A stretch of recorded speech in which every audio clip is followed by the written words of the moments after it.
नमस्कार मेरे विद्यार्थी मित्रों। गजानन माधव मुक्ति बोध, आज इन कवि का परिचय हम जानने वाले हैं।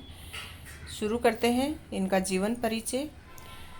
प्रयोगवादी काव्य धारा के प्रतिनिधि कवि गजानन माधव मुक्ति बोध का जन्म मध्य प्रदेश के ग्वालियर जिले के श्योपुर नामक स्थान पर 1917 में हुआ। कहाँ पर हुआ?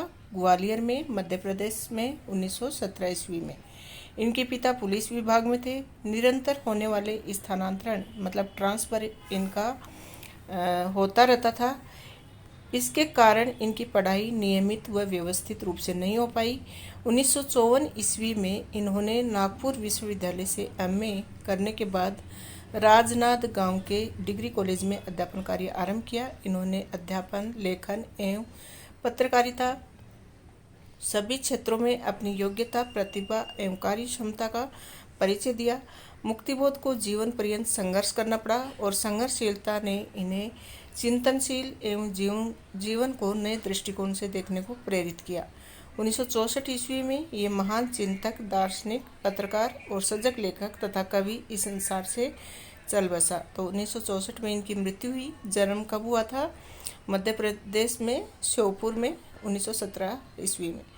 और 1954 ईस्वी में इन्होंने एमए किया था नागपुर विश्वविद्यालय से। ये पत्रकारिता भी करते थे और अध्यापन कार्य भी करवाते थे। इनकी प्रमुख रचनाएं हैं कविता संग्रह में चांद का मुंह टेढ़ा है, भूरी भूरी खाक धूल, कथा साहित्य काठ का सपना, विपात्र, सत्ता से उठता आदमी, आलोचना है कामायनी, एक पुनर्विचार, नई कविता का आत्मसंघर्ष, नए साहित्य का सौंदर्य शास्त्र, समीक्षा की समस्याएं एवं साहित्यिक डायरी और भारत इतिहास और संस्कृति, ये सब इनकी प्रमुख रचनाएं हैं। इनके काव्य की प्रमुख विशेषताएं हैं। मुक्तिबोध प्रयोगवादी काव्य धारा के प्रमुख सूत्रधारों में थे। इनकी प्रतिभा का परिचय अज्ञे द्वारा संपादित तार सप्तक से मिलता है। उनकी कविता में निहित मराठी संरचना से प्रभावित लंबे वाक्यों ने आम पाठक के लिए कठिन बनाया, लेकिन उनमें भावनात्मक और विचारात्मक ऊर्जा अटूट थी, जैसे कोई नैसर्गिक अंतःस्रोत जो कभी चुकता ही नहीं बल्कि लगातार अधिकाधिक वेग और तीव्रता के साथ उमड़ता चला जाता है।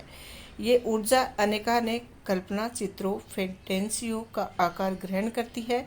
इनकी रचनात्मक ऊर्जा का एक बहुत बड़ा अंश आलोचनात्मक लेखन और साहित्यिक संबंधित चिंतन में सक्रिय रहे।